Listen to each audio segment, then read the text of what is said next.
All right, we're rolling right into our next panel. If everybody could have a seat. If everybody could just quiet down and have a seat, please. Thank you.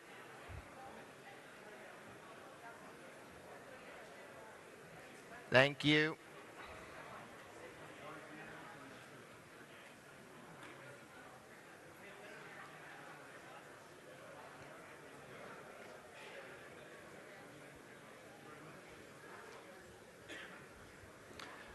All right, here we go. So our moderator for this next panel is a friend, Michele Fischer. She's the Vice President at SIS Content Services, and I'll let Michele take it away.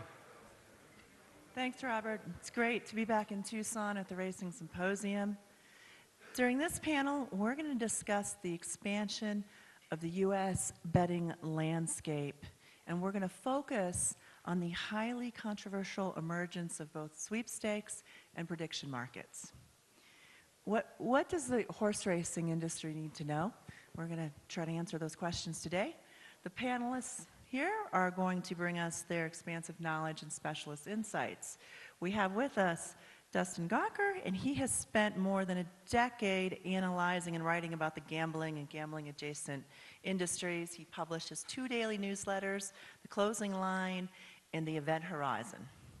Andrew Kim is a partner at Goodwin Law in Washington, D.C., where he specializes in appellate and Supreme Court litigation, as well as gaming and gambling matters. Finally with us is Valerie Spicer. She operates the Trilogy Group Partners, and it's a consulting firm which focuses on government affairs, tribal economic development, and services related to tribal gaming. Let's start this panel by reviewing the betting landscape as it is in the United States. I'm going to turn that over to you to do, Dustin, to walk us through what's available now.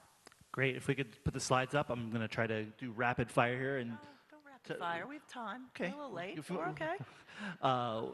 Just tell you a little bit about what's going on in wagering around the country. There's obviously a lot going on right now with the emergence of lots of verticals. If you go to the next slide, we'll just kind of touch on them really quickly.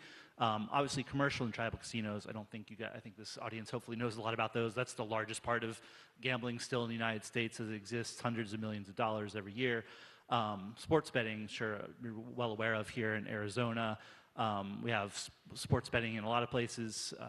It's expanded since the Supreme Court ruling in 2018. Online casino has been growing in some states. We have sweepstakes, which Michele mentioned, prediction markets, which we're going to talk a lot about here, and which is something near and dear to my heart, I guess. Horse racing, ADW, again, not familiar to this audience. Daily fantasy sports is still a growing and very big industry in the United States. Lotteries, again, most people are aware of Powerball and Mega Millions, but there's a lot more there. And more to come. Things that we're not going to probably talk about today, but there is a lot more of gaming and gaming adjacent things. Things we were talking about, blind boxes earlier, skill games, lots of things that are whether they're gambling or not, they're part of the gaming landscape and are other things we're going to do. So if we go to the next slide, we'll talk you through some of these things. Sports betting, obviously regulated in a lot of places here in the United States. 39 states have some form of sports betting. Fewer than that have online sports betting. Important to note, sports betting exists as an unregulated entity in the United States as well. Offshore sports books still have a lot of mind share and take a lot of wagers here in the United States, and that includes on horse racing as well. Again, comes from that 2018 ruling by the Supreme Court, where we used to have it just in Nevada. Now we have sports betting in lots of places. Again, here including in Arizona, where we have sports books at tribal casinos, and then full suite of online sports books led by DraftKings, FanDuel, and other companies that you're well aware of, I'm sure. Again, huge business, something like $150 billion in handle 2024.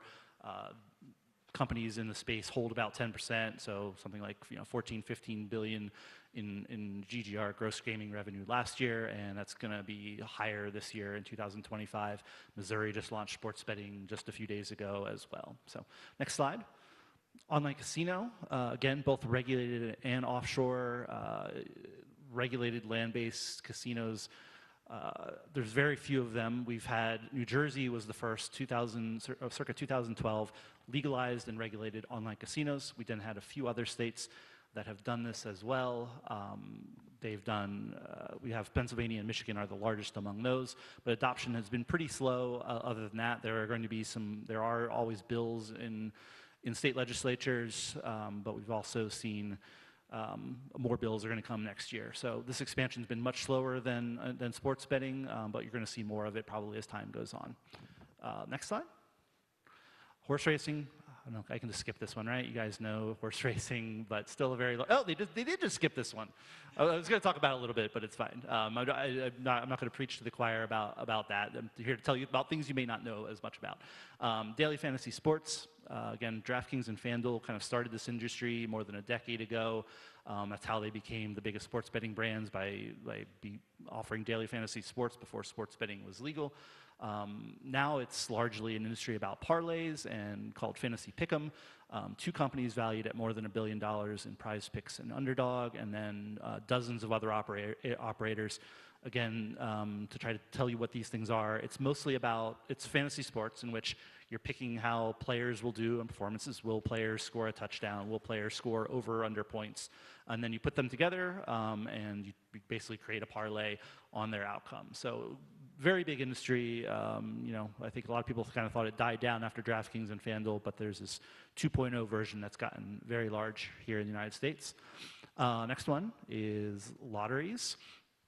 Again, I think everybody's well aware of scratch tickets and draw games and Powerball, Mega Millions, those things. But there's really a growing market around a lot of other things on lotteries. One is lottery courier services, where you can order a ticket online and it's delivered to your phone. And this exists in a lot of states. There are large companies that are offering this, charging a fee whenever you buy a ticket or when you deposit. So you can, in a lot of states, Arizona? I don't know about it. I forgot to look that one up. I don't know if you can go on your phone and buy lottery tickets in Arizona off the top of my head. But actually, I think you can. But that's a growing industry. And then there's also online lotteries that are offered by the state lottery that you can basically look like an online casino, where you're playing a game that looks a lot like a slot machine or something that looks like a scratch game, and it ends up being there. So this is in a lot of states as well. I think 10 at last count, where they have some form of online lottery. And then last slide, I think, actually two more, sorry. These are the ones we're going to talk the most about, sweepstakes. Sweepstakes are a form of, I won't say gambling, but it replicates online casinos, in which players will buy free coins, get coins that they can also then use to play real money games. And these are huge businesses. There's, Chumba Casino is in a lot of the country, is a well-known brand, has been around more than a decade. In the wake of the success of their company and others, have more than 100 operators offering sweepstakes in up to 40 countries, 40 states around the country right now. We don't know the exact size of this, but it's billions of dollars of revenue that they're doing every year. And then the last one, prediction markets. This is the one that's really been gaining everyone's attention. Basically, we have what amounts to trading or betting on outcomes of events, binary outcomes, yes or no, on whether, who will win the presidency? Was it Harris or Trump? What will the Fed do about interest rates? There's all these things you can trade and bet on at these things, but it's grown in the last year in particular because the operator started offering sports betting. They started offering who will win the sports trading. Sports trading. I'm sorry, but who will Andrew's here to keep me from getting sued. But who will win? The Phoenix Suns game tonight, right? Like, I don't know if they play tonight. I should have looked that up. How many touchdowns will somebody score? It approximates sports betting. You're doing it as a peer-to-peer exchange. This market has gotten really big. Two companies in the space, Kalshi and Polymarket, have raised billions of dollars and are both valued at around $10 billion each. These are absolutely huge companies. This is, as we sit here, I guess technically legal in 50 states, anybody over 18. And tens of billions of dollars are being traded on these markets and most of it on sports every day here in the United States right now. And if you haven't heard of it, you really should. And what I'm going to impress upon you and this audience, I think, and what we're going to talk about is how this might dovetail with horse racing, because I think it's definitely something that this audience should really be aware of and think about moving forward. Thank you, Dustin. That was an exhaustive list. There are plenty of opportunities to have a wager, have a contract. And what that shows is if there is demand, there are companies out there that will find that loophole to offer these products. And that's going to be the key of what we're going to speak to today is about sweepstakes and prediction markets. Let's start off with sweepstakes. It's had tremendous growth.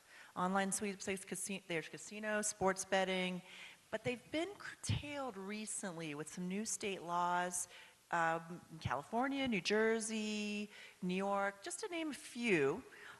Because they've been spotlighted, the focus has been on the risk to the consumers and the lack of regulatory oversight and the lack of contribution back to the states.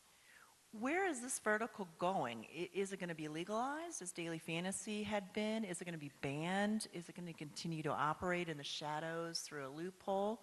Let's start with you, Andrew. I think sweepstakes is probably, Dustin and I were talking about this yesterday, it's, depending on who you ask, it's either kind of in the doldrums right now where there won't be more attacks on it, but they're not going to grow. I think they've reached their ceiling, and that ceiling has gotten lower and lower and lower as states have ramped up their enforcement of their gaming laws, and also states passed new legislation to ban sweepstakes casinos. On the other hand, it's hard to tell. I think there's now renewed momentum for states acting to legislate, more specifically to ban sweepstakes casinos. We've had a handful of states, with New York being the most recent, to sign legislation that specifically targets this dual currency model, where we buy gold coins and then you'll get sweeps coins as a side benefit. I don't see any states legalizing sweepstakes casinos, just as a practical matter. Most states have had difficulty just getting their arms around the iGaming debate, and this just overlaps with that. And the fact that it's being offered in an unregulated fashion doesn't mean you need to legitimize it. So I don't see a path to legitimization for these sweepstakes casinos by legislation. I do think they're going to, continue existing in just over 24 states, whereas the states just don't care enough to enforce. They're not going to crack down, and they're just going to kind of exist there as a gray market because of a lack of political and regulatory willpower. And so I don't think they're going to die off, but they are certainly dying, and I think it might be time to play a funeral dirge. I'm going to go on over to Valerie right now. Let's look at it from the tribal side. The tribes have really taken up the fight here with sweepstakes. Where do you think they're going? Yeah, thank you, Michele. Absolutely, and good morning, everyone.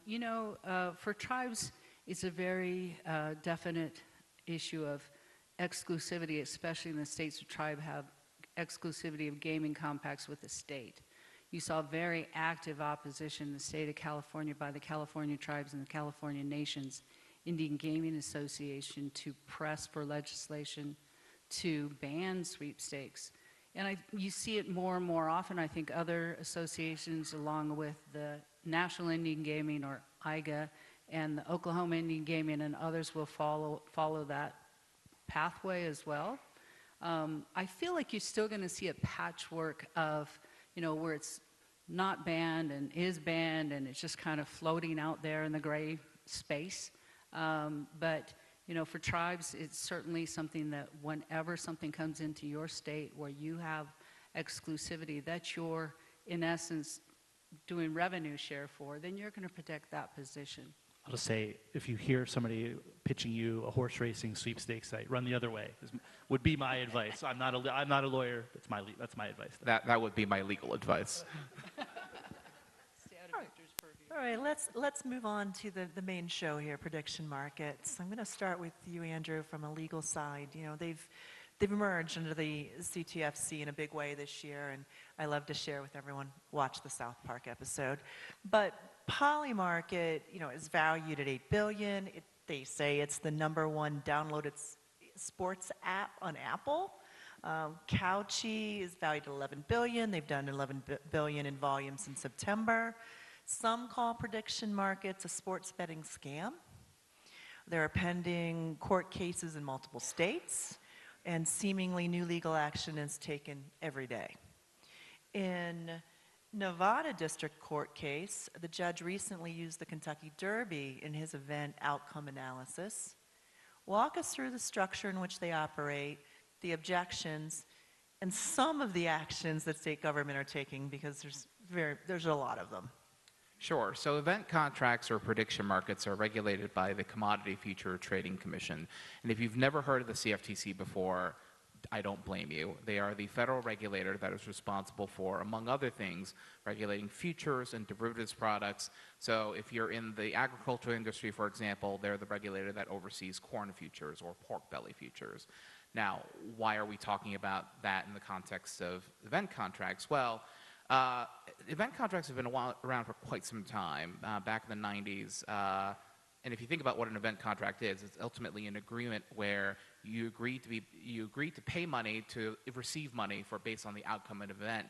And they're really intended as for two purposes.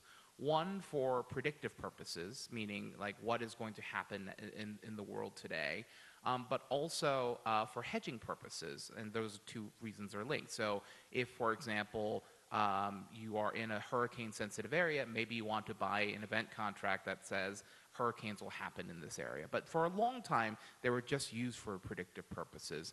The CFTC historically has hated event contracts and did not like them. But it started experimenting with event contracts in 2000, or actually even before that, but in the 2000s, they gave early permission for certain academic institutions to experiment with prediction markets and to offer them. And then in 2008, the CFTC again started putting out feelers, and then the global financial crisis happened, which were all about credit default, in large part driven by credit default swaps. And Congress, in a very messy way, gave the CFTC the legal authority to oversee these event contracts. So all these event contracts fall within the purview of the CFTC. And there are certain rules that the CFTC has to follow, or there's authority given to the CFTC to regulate certain types of contracts in certain ways. But for the longest time, the CFTC just did nothing with this power, right? Because it allowed for example, if you've heard of Predicted, it allowed for a very long time, it allowed Predicted to offer, event contracts sort of on an academic basis. But it just did not like event contracts because it came a little too close to betting and wagering. Fast forward to 2021 or so, there are two developments that are worth talking about here. First, in 2021, you see this company called Kalshi start to take rise, and they focus mostly on political forecasting, political event contracts. At the same time, the commission has been asked to consider whether they should allow for the trading of football-related money line spread contracts, and there was a huge kerfuffle about that. The CFTC commissioners disagreed, and all of a sudden, the company just ended up withdrawing its request for permission to offer these contracts. And then Kalshi wanted to offer contracts about election outcomes. And the CFTC said no. Kalshi sued and won in 2023 and 2024. And as a result, Kalshi all of a sudden started offering prediction markets for election contracts, and that's when you see the growth start to take off. And then, people always forget this, but in the end of December 2024, after the election, we see the Trump administration about to take office, and Crypto.com, everyone forgets this part, Crypto.com certifies, so the way this whole process works is these contracts have to be offered on a designated contract market, which is a CFTC regulated marketplace. There are two ways of being approved for a contract. Now, if you're in the sports betting world, you're used to getting approval from your regulator for all the bets wagers that you're going to offer. CFTC offers that option as well. You can ask the CFTC for approval of a contract. But there's also what we call self-certification, which is the exchange puts up the contract and gives the CFTC basically a business day to weigh in on the contract, and then they can start offering the contract.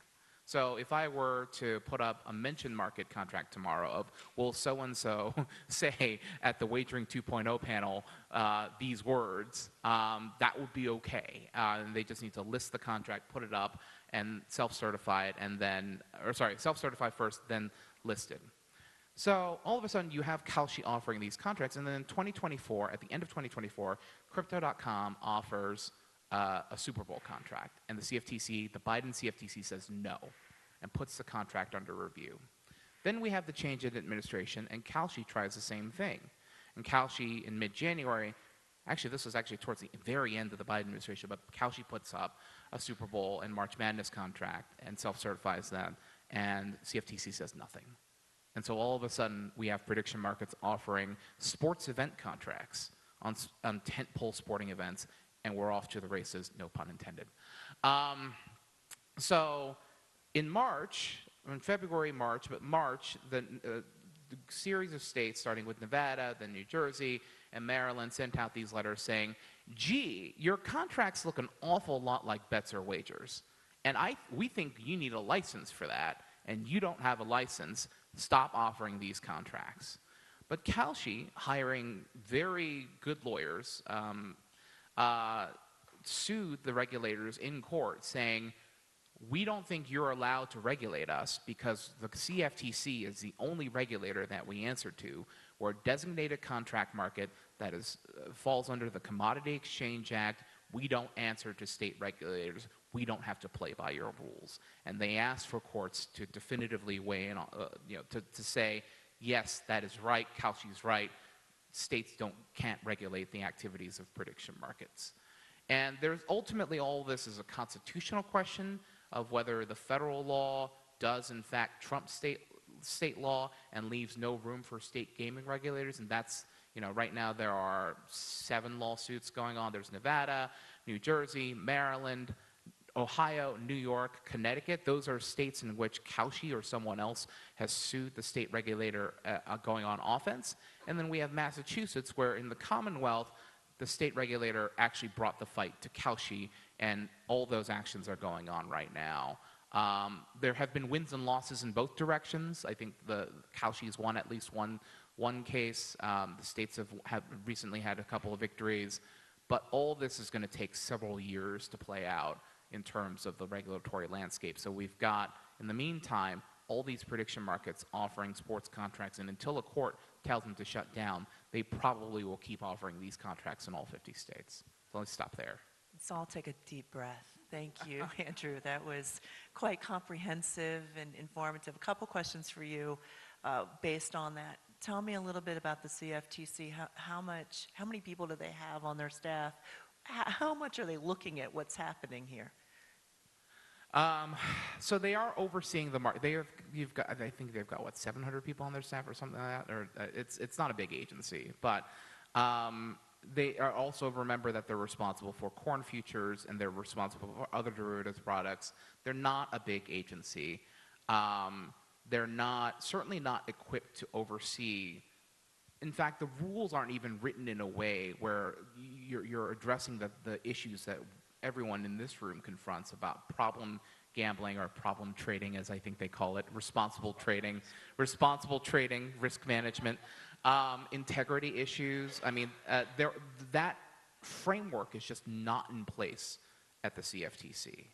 And so not only do you have a staff that doesn't really know how to address these issues, they're focused on market manipulation, market integrity, they're focused on making sure that there's access to the markets and that everyone's playing by the same set of rules. They're not used to the consumer-facing issues that everyone in this room deals with. And so I don't even think they have the power to, quite frankly. So it's not just a matter of their size, but also the fact that they don't have the ambit to regulate the kinds of issues that you are going to see come up as a result of offering consumers a way to put money on events. Interesting. Let's move on over to Valerie. We know tribes are very concerned and have gone on the offensive as well on predictive markets. And take us through the tribal position and the actions taken so far in that sector. Well, I tell you, it's very interesting. And you know, you have to come up to speed on this very quickly. And CFTC, CEA, all these things, it's like we had never even thought about. And all of a sudden, it's a part of your world that you need to look after and protect. I think for a large part, the tribal gaming associations have joined forces with the American Gaming Association, who are taking a posture that you need to protect the sovereign rights of the states as well as the tribes in this whole action. You know, the CFTC is a federal agency, regulated agency, and at the same time you have tribal state compacts that are as a result of a federal act, the Indian Gaming Regulatory Act. You know, and how do those two, you know, come together, and does one override the other? No, not necessarily. So tribes have worked very actively to go out, state a position with regard to prediction markets, to say that, you know, they want to protect the sovereign rights, not only of the tribes, but the states. You think about this and the fact that, you know, this is a federal entity, and so they're offering these prediction markets in places that don't even have gaming in their state, places like Utah or Hawaii. And all of a sudden, this is being offered to their citizens, and they have not chosen or you know, created gaming policy that supports that. And you know, that has to be taken into consideration. And I think, in large part, you know, those associations, that both the Tribal and the Commercial Gaming Association, are working in concert in those factors. You think about the areas of regulation. Certainly, you mentioned, you know, the responsible trading and predictive, you know, market trading and doing it in a responsible way. In our world, in the gaming space, we do a lot about responsible gaming and problem gambling and dedicate a lot of dollars and efforts towards that. That's not something that's spelled out within the predictive market arena. And we're also looking about revenue protection. In the tribal state compacts, you're revenue sharing for the exclusive right to conduct gaming, and states are using that revenue for very important things. Here in the state of Arizona, it could be education, trauma care, you know, any number of things. And so when you have this coming in on top of it and people shifting their wagering or market approach, trading, to predictive markets, you look at, you know, is that going to come in and, you know, tear up some of your revenue? Well, yeah, probably, you know. So those are things that they look at and look to protect. There was a suit that was filed in the state of California by 3 tribes, and it was dismissed. It was, you know, maybe not the strongest approach that could have come about, but what it did is it told us a little bit as a result of the judge's opinion. And the judge just dismissed it mostly on procedural format rather than substantive issues, and did not address tribal sovereignty or the Indian Gaming Regulatory Act and the conflict there. So that leaves open an opportunity in the future for tribes to maybe retool, readdress, and think about, if they need to, how do you posture, you know, a suit with regard to this, and to be very careful in what advances and what goes forward, because a decision could impact everyone. So what I'm hearing here, this is going to be a very long path. There's muddied water. Very long. The legality of it. And what we're seeing now, as this is playing out with the big boys, with Couchy and Polymarket, is some sports books saying, wait, this is taking away from us. We want to jump into this. We've seen FanDuel, DraftKings, and Fanatics moving to their own prediction market offering. Fanatics just launched last week in 24 states. This has really placed them in the crosshairs with these state sports betting regulators. However, if these companies don't want to miss out on this opportunity and get left behind as these things play out in court. So, Dustin, tell us about the strategy of these sports books. What are they doing, and how is this going to play out? If you leave with nothing else today, understand that if we were sitting here on this stage talking about anything last year, there was nobody in the gambling industry talking about prediction markets. This was not on anyone's radar exactly 1 year ago. And now everyone's worlds have been turned upside down. And I'm not exaggerating that. This has changed the sports betting industry, certainly, and has caused rifts in the gambling industry about how all this is going on. And again, go back up a little bit. Kalshi and Polymarket offer exchanges. What is going on at them is absolutely sports betting. But you are either betting against other people, or you're betting against market makers who function a lot like the house does. In some ways, it's, I wouldn't say it's pari-mutuel, but you're betting against other people in a market on trying to figure out like what you're betting. But functionally, it's the same. It's betting on the outcome of games or props or what have you. So if you think this doesn't affect you now, believe me, if you talk to anybody in the sports betting industry, they'd be like, yeah, we wish we would have known about this before. So yeah, what we've seen just in the last basically quarter, DraftKings, FanDuel, obviously the two largest sports betting operators, have said, you know what, we're doing prediction markets because nobody's stopping this. It's not going away. It's technically legal right now at the federal level, so we're going to do this. So sometime either before the end of the year or early next year, we'll have FanDuel predicts and DraftKings predict. We have Fanatics predictions, I think, if I'm not mistaken. You cannot use it here in Arizona, but you can use the other ones I've talked about, Kalshi for sure.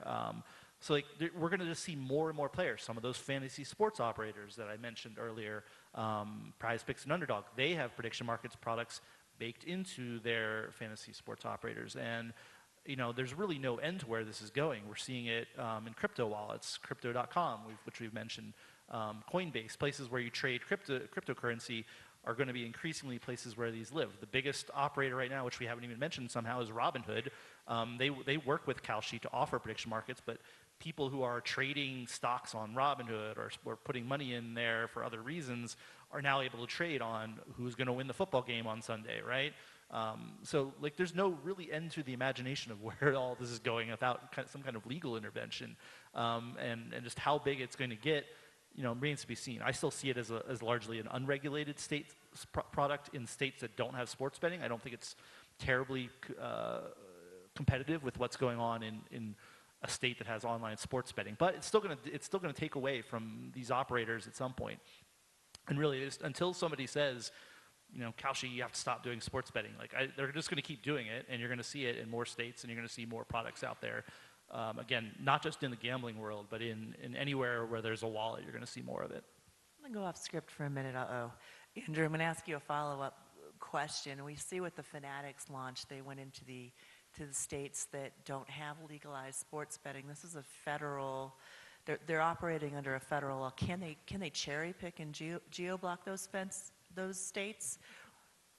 Well, it depends on who you ask. We all know about geofencing and sports betting, and the operators that have partnered with either FanDuel and DraftKings have said they're going to geofence. They're going to cherry pick states.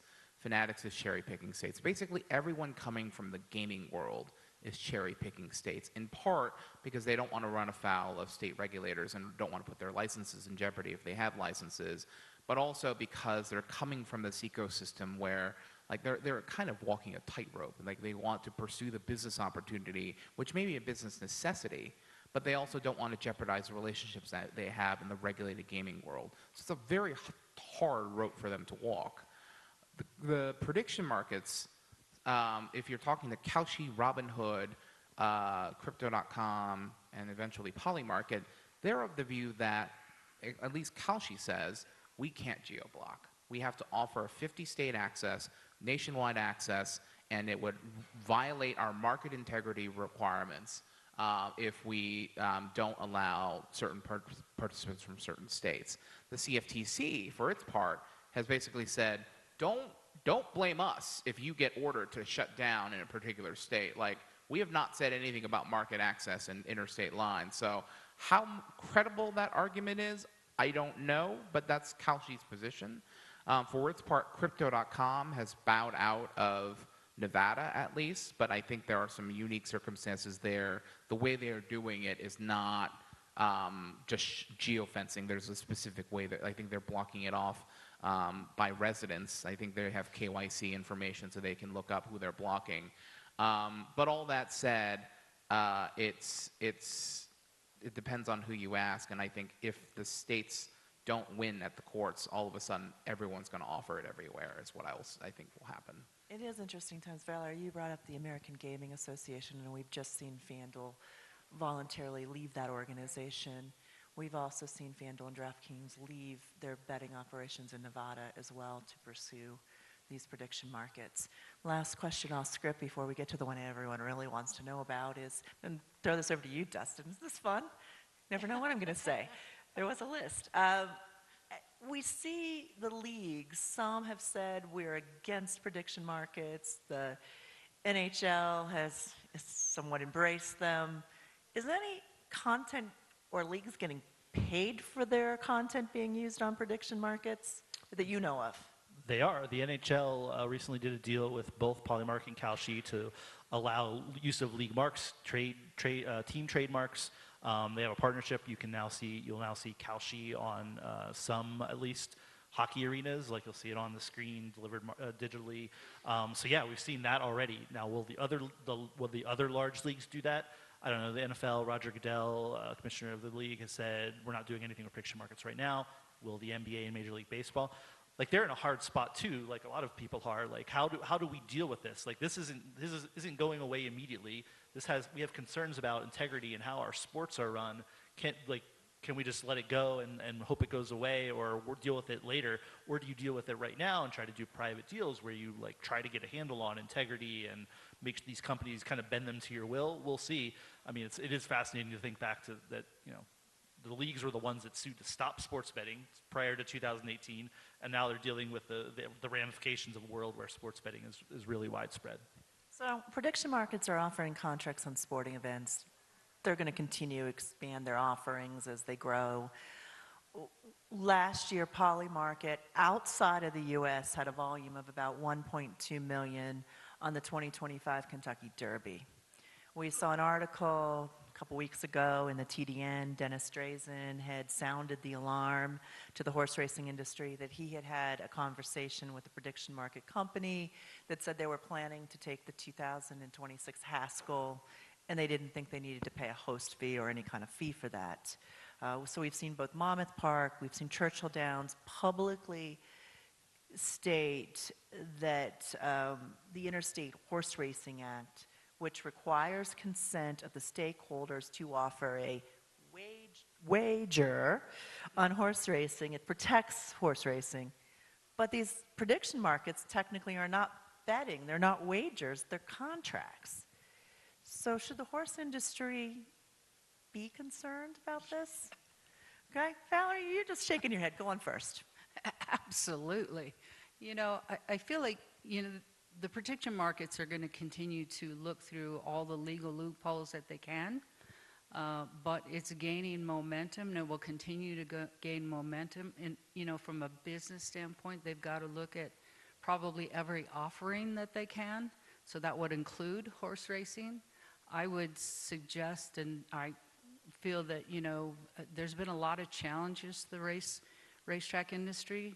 And this could very well be another one. And so I would look at the Interstate Horse Racing Act, shore up the language around it and the protection of it, because I don't see why they wouldn't go into doing predictive markets on especially the big key races, like the Derby, the Crown, all of the big races. And that will yet again affect your industry. And I think you need to always be mindful of that potential and work proactively towards it. Dustin, I'm going to wait for you last, Andrew. I absolutely think you should be worried in this room. And I'm going to try to be not too alarmist, but I know Kalshi doesn't care about your laws, right? Like you can, maybe the Interstate Horse Racing Act does stop them from doing this, and maybe that's why they haven't offered in the United States yet. But Kalshi is one operator. If I were somebody else going into this industry, and just being frank, I would try to start a 50-state horse racing prediction market app where I'm not paying you guys anything. I'm just taking bets on trades on horse races. Like that's a real threat. Like, and I feel like, you know, it's gonna be harder and harder for people to compete at the top levels, like to go beat DraftKings and FanDuel. I would go after niches, and horse racing is a niche that I think is approachable. Now, whether you look at this as a threat or an opportunity, I think is up to the eye of the beholder. Like there is certainly something here that you could somehow increase access to horse racing and betting on races.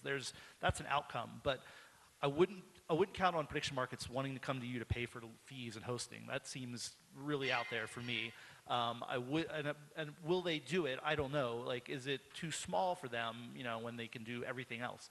You know, there's obviously something there. I mean, certainly I would be shocked if somebody doesn't offer Kentucky Derby futures, for instance, like for this year, like or for early next year. Like I think that's going to happen. So again, think of it as a threat or an opportunity, but I think you should be prepared for that reality.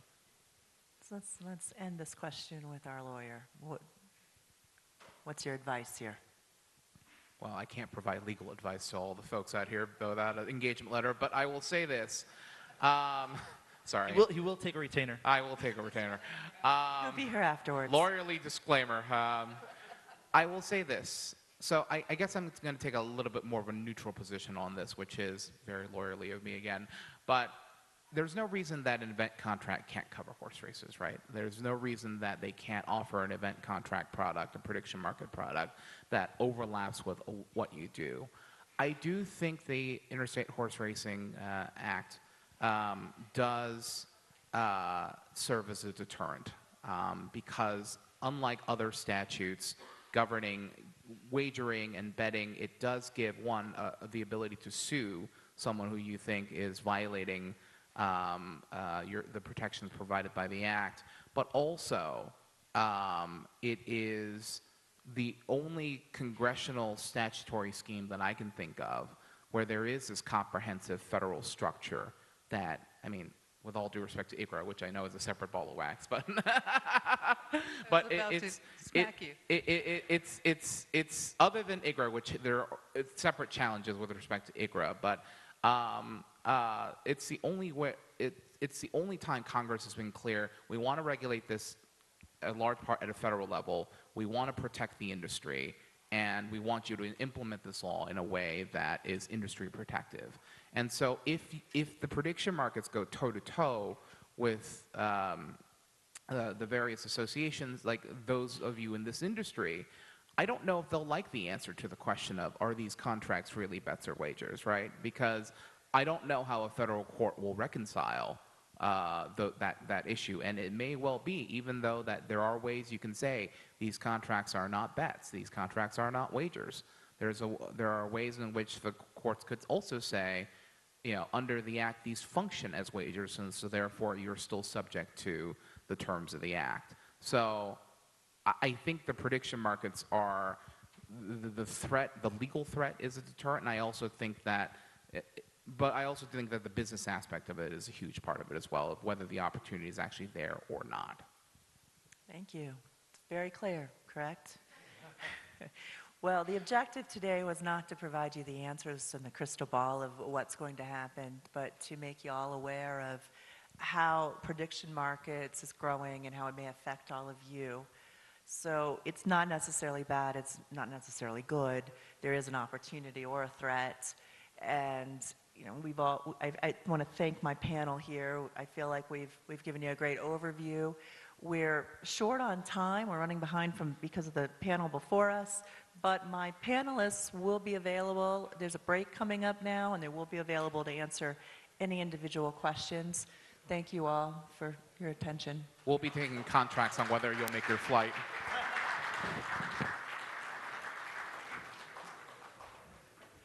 So we're going to take a 5-minute break. There is coffee in the hallway. Get up, stretch your legs, and grab a cup of coffee and come back in here in about 5 minutes. We'll gather together.